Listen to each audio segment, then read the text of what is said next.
Hey friends, it's Rosalind. Welcome back to our tiny farm and gardens. We had our first snow and it immediately turned my mind towards all things Christmas. Christmas was always a joyful time when I was growing up. My mom would have candles burning in the windows, tinsel hanging in the archways, and pretty bows on her houseplants, and of course, the anticipation of Christmas gifts wrapped in shiny paper was the best thing.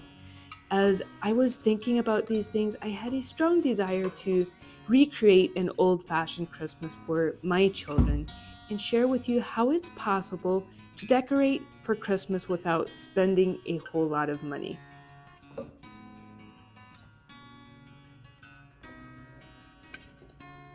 So make yourself something cozy to drink and sit back and relax.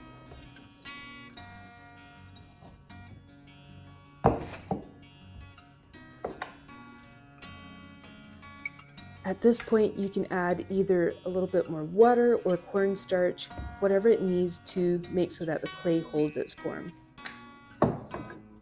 I pressed and dried a lot of little flowers and leaves from the cut flower garden this summer.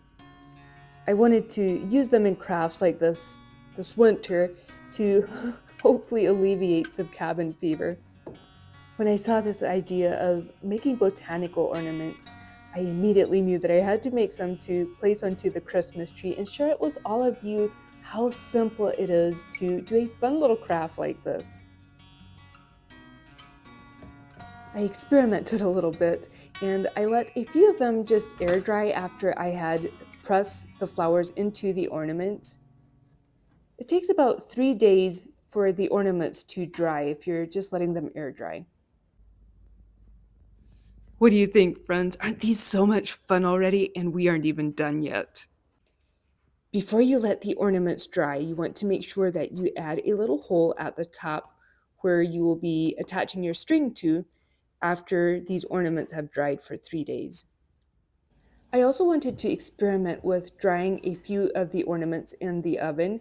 So I baked 4 ornaments at 200 degrees for 1 hour and 30 minutes, flipping them halfway through.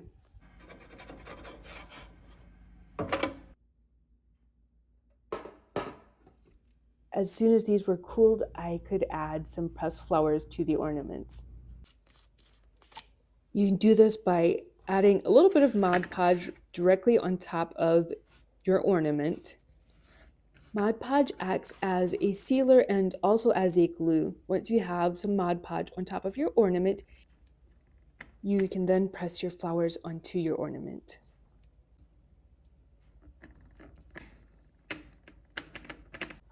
After you have your flowers pressed onto your ornament, you can then add some more Mod Podge to seal off the flowers so they won't fall off later. Then let it dry for a few hours. After your ornaments are completely dried, you can attach a string to the ornaments and they are ready to hang onto your tree or give away as gifts. These are also very cute to add as an embellishment to wrapped gifts. I gave a few of the ornaments away as gifts and the rest I hung onto the Christmas tree because I would love to have a botanical tree this year. Now it's time to head outside and do a little bit of decorating in front of the garage and on the porch. Each winter, I like to have the planters in front of the house. Instead of just having them sit empty, I plant evergreens into them. They bring winter interest. I plant evergreens into containers that are about 2 growing zones hardier than my growing zone. I'm in growing zone 6A. The evergreens I'm planting into these containers are hardy up to growing zone 4. I use the old potting soil to fill the bottom of my planters, and then I top it off with fresh potting soil.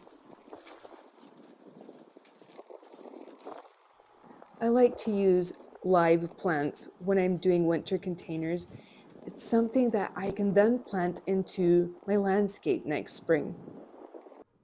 While I was planting these containers, I noticed that there was a whole bunch of ladybugs at the bottom of this planter. I hope they'll survive the winter.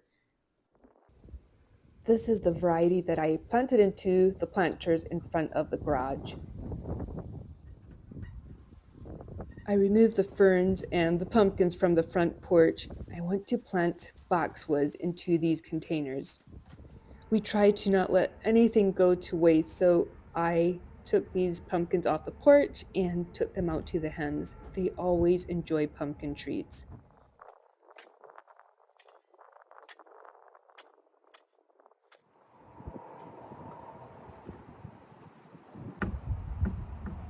Here you go, girls.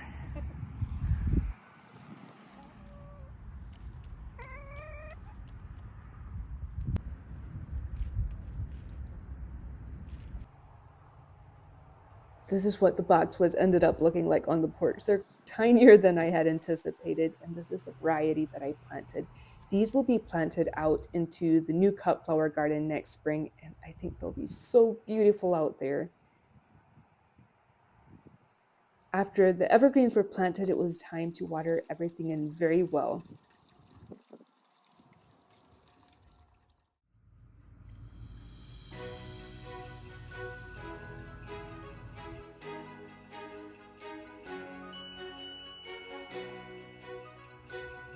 The boxwoods that I planted by the front door are quite a bit shorter than I had anticipated, so I decided to add Victorian style trellis to each planter, and of course add string lights to it.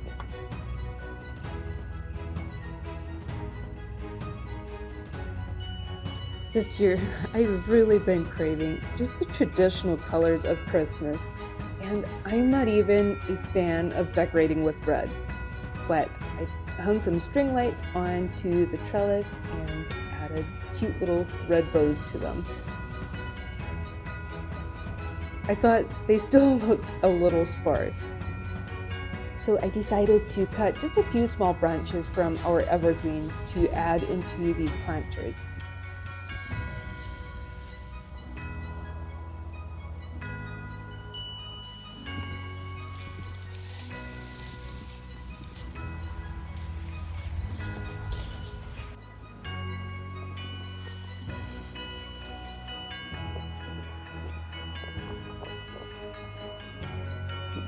When cutting from our evergreens in the winter, I try to make sure that they aren't any bigger round than the size of a pencil. I do this to prevent damage to our evergreen trees.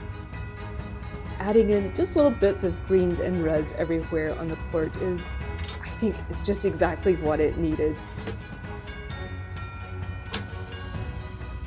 I've been trying to reuse all of my old Christmas decor so I don't have to go out and spend lots of money on Christmas decor. I had these little wooden houses. I think I picked them up at Target a few years ago. I thought it would be fun to nestle a little village into the wreath for the front door. I add a little bit of hot glue just to make sure that they don't fall off. I was quite pleased with how it turned out, and I think it's the perfect little addition to the front door. I like to add greenery around every doorway I think it makes it feel more festive. And of course, just pop in a little bit of red here and there. I will often leave my red colors up until after Valentine's because I think red goes well with Christmas, winter, and for Valentine's as well. The evergreens in front of the garage, after I have watered them in well, I will add burlap on top of the soil to give the little evergreens extra protection from winter freezes. I like to add wreaths around the lights, or right around the lights, above the evergreen planters. I think they complement each other very well. I like to add real greenery around this door that's right beside the garage because everyone sees it as they come into our driveway. I don't have any yet, so I'm just going to use artificial greenery until I get somewhere that has real winter greenery.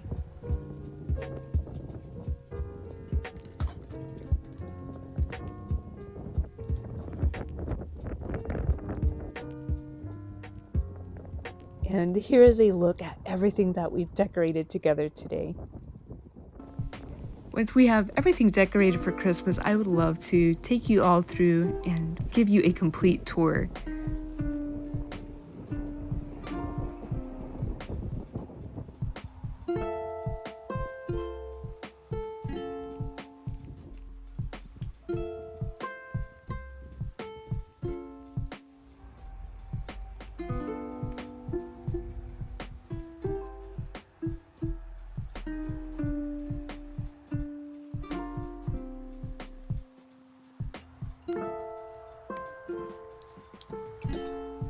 I had to go inside and warm up a little bit. It's so cold.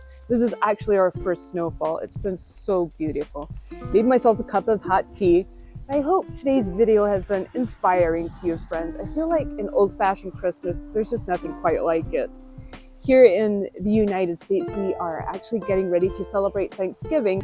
This time of year, I like to pause and just think about all the things I'm grateful for. And I am so grateful for all of you. I've made so many new friends through my channel. I appreciate each and every one of you. And I'm just grateful for the gift of life. Even if you don't celebrate Thanksgiving, I encourage you to just take a moment and think about something that you're so grateful for. Thank you for joining me around our farm today, friends. I'm sending all of you love, and I will see you sometime real soon. Bye.